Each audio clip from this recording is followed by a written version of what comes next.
ಸ್ನೇಹಿತರೆ, ಇಂದು ನಾನು ಭಾರತದ ಸಂವಿಧಾನ ಸರಣಿಯ ಭಾಗ 2 ವಿಶ್ಲೇಷಿಸುತ್ತಿದ್ದೇನೆ. ಸಿಟಿಜನ್ಶಿಪ್, ಪೌರತ್ವ. ಭಾರತ ಸಂವಿಧಾನವು ಏಕಪೌರತ್ವಕ್ಕೆ ಅವಕಾಶ ಮಾಡಿಕೊಟ್ಟಿದೆ. ಭಾರತದ ಯಾವುದೇ ರಾಜ್ಯಕ್ಕೆ ಸಂಬಂಧಿಸಿದ ಪ್ರಜೆಯು ರಾಜ್ಯದ ಪೌರತ್ವವನ್ನು ಹೊಂದಿರದೆ ಕೇವಲ ರಾಷ್ಟ್ರೀಯ ಪೌರತ್ವವನ್ನು ಮಾತ್ರ ಹೊಂದಿದ್ದಾನೆ. ಭಾರತ ಸಂವಿಧಾನದ 2ನೇ ಭಾಗದಲ್ಲಿ ಕಂಡುಬರುವ 5ರಿಂದ 11ನೇ ವಿಧಿಗಳು ಪೌರತ್ವಕ್ಕೆ ಸಂಬಂಧಿಸಿದೆ.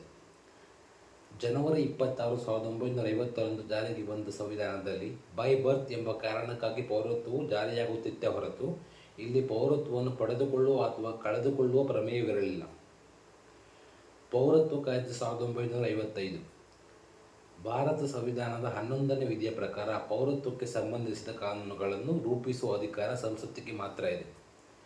ಈ ಕಾಯ್ದೆಯ ಮೂಲಕವೇ ಸಂವಿಧಾನಕ್ಕೆ ತಿದ್ದುಪಡಿ ತಂದು ಪೌರತ್ವವನ್ನು ಪಡೆದುಕೊಳ್ಳುವ ಮತ್ತು ಕಳೆದುಕೊಳ್ಳುವುದಕ್ಕೆ ಕೇಂದ್ರ ಸರ್ಕಾರವು ಅನುವು ಮಾಡಿಕೊಟ್ಟಿತು. ಈ ಪೌರತ್ವ ಕಾಯ್ದೆ 1955 ಪೌರತ್ವ ತಿದ್ದುಪಡಿ ಕಾಯ್ದೆ 1986, 1992, 2003, 2005 ಮತ್ತು 2019 ಇವುಗಳ ಮೂಲಕ ತಿದ್ದುಪಡಿ ಮಾಡಲಾಗಿದೆ. ಪೌರತ್ವವನ್ನು ಪಡೆದುಕೊಳ್ಳುವ ವಿಧಾನ. ಪೌರತ್ವ ಕಾಯ್ದೆ 1955ರಲ್ಲಿ ಕೆಲವೊಂದು ವಿಧಾನಗಳ ಮೂಲಕ ಪೌರತ್ವವನ್ನು ಪಡೆದುಕೊಳ್ಳಬಹುದು. ಇದರ ಪ್ರಕಾರ 5 ವಿಧಾನಗಳ ಮೂಲಕ ಭಾರತದ ಪೌರತ್ವವನ್ನು ಪಡೆಯಬಹುದು.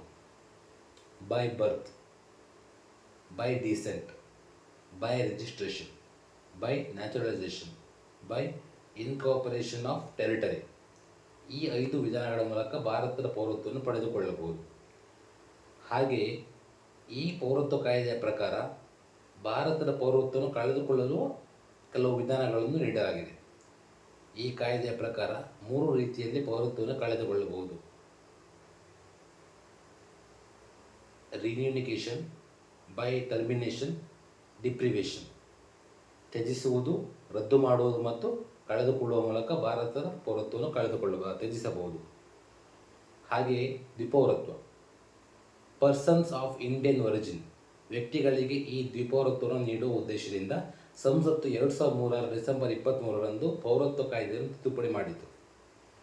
ಈ ನಿಯಮದ ಪ್ರಕಾರ Australia, America, Britain, Canada, Finland, France, Greece, Ireland, Israel, Italy, Netherland, New Zealand, Portugal, Cyprus, Sweden ಮತ್ತು ಸ್ವಿಟ್ಜರ್ಲ್ಯಾಂಡ್ ಈ 16 ದೇಶದ ಪೌರತ್ವವನ್ನು ಹೊಂದಿರುವ ಭಾರತೀಯ ಮೂಲದ ವ್ಯಕ್ತಿಗಳು ದ್ವಿಪೌರತ್ವಕ್ಕೆ ಅರ್ಹರು. ಪ್ರವಾಸಿ ಭಾರತೀಯ ದಿವಸ್.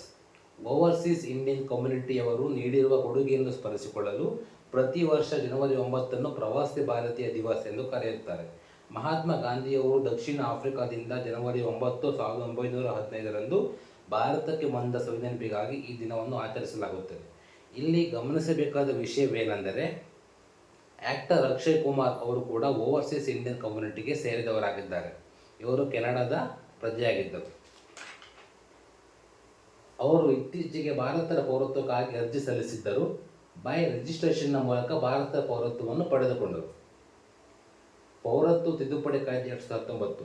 ಈ ತಿದ್ದುಪಡಿ ಕಾಯ್ದೆಯು 2 ಸದನಗಳಲ್ಲಿ ಅಂಗೀಕಾರಗೊಂಡು ಡಿಸೆಂಬರ್ 11, 2019ರಲ್ಲಿ ಅಂದಿನ ರಾಷ್ಟ್ರಪತಿಯವರಾದ ರಾಮನಾಥ್ ಕೋವಿಂದರವರ ಅಂಕಿತದೊಂದಿಗೆ ಅಂಗೀಕಾರವಾಯಿತು.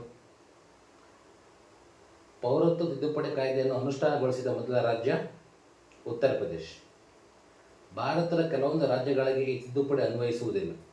ಈ ಕಾಯ್ದೆ ಭಾರತ ಸಂವಿಧಾನದ 6ನೇ ಅನುಸೂಚಿಯಲ್ಲಿ ಕಂಡುಬರುವ ಅಸ್ಸಾಂ, ಮೇಘಾಲಯ, ತ್ರಿಪುರ, ಮಿಜೋರಾಂ ಈ 4 ರಾಜ್ಯಗಳಿಗೆ ಅನ್ವಯಿಸುವುದಿಲ್ಲ. ಅಲ್ಲದೆ ಇನ್ನರ್ ಲೈನ್ ಪರ್ಮಿಟ್ ವ್ಯವಸ್ಥೆಯ ವ್ಯಾಪ್ತಿಗೆ ಒಳಪಡುವ ಅರುಣಾಚಲ ಪ್ರದೇಶ್, ನಾಗಾಲ್ಯಾಂಡ್ ಮತ್ತು ಮಿಜೋರಾಂ ರಾಜ್ಯಗಳಿಗೂ ಕೂಡ ಅನ್ವಯಿಸುವುದಿಲ್ಲ. ಇಲ್ಲಿ ಇನ್ನರ್ ಲೈನ್ ಪರ್ಮಿಟ್ ಹೊಂದಿರುವ ರಾಜ್ಯಗಳಿಗೆ ಭಾರತದ ಯಾವುದೇ ರಾಜ್ಯದ ಪ್ರಜೆಯು ಆ ರಾಜ್ಯಗಳಿಗೆ ಪ್ರವೇಶಿಸಬೇಕಾದರೆ ಆಯಾ ರಾಜ್ಯ ಸರ್ಕಾರಗಳ ವಿಶೇಷ ಅನುಮತಿ ಪಡೆಯಬೇಕಾಗುತ್ತದೆ. ಈ ಕಾಯ್ದೆಯನ್ನು ವಿರೋಧಿಸುವ ಕಾರಣ ಈಶಾನ್ಯ ರಾಜ್ಯಗಳು ಈ ಕಾಯ್ದೆಯನ್ನು ಅತ್ಯಂತ ತೀವ್ರವಾಗಿ ವಿರೋಧಿಸುತ್ತಿವೆ. ಯಾಕೆಂದರೆ 1985ರ ಅಸ್ಸಾಂ ಒಪ್ಪಂದದ ಪ್ರಕಾರ 1971ರ ನಂತರ ವಲಸೆ ಬಂದವರನ್ನು ಅಕ್ರಮ ವಲಸಿಗರು ಎಂದು ಗುರುತಿಸಲಾಗುತ್ತದೆ. ಪೌರತ್ವ ತಿದ್ದುಪಡಿ ಕಾಯ್ದೆ ಜಾರಿಗೆ ಬಂದ ನಂತರ ಅಸ್ಸಾಂ ಒಪ್ಪಂದವು ಮುರಿದು ಬೀಳುತ್ತದೆ ಎಂಬ ಕಾರಣಕ್ಕೆ ಅಸ್ಸಾಂ ಈ ಕಾಯ್ದೆಯನ್ನು ವಿರೋಧಿಸುತ್ತಿದೆ.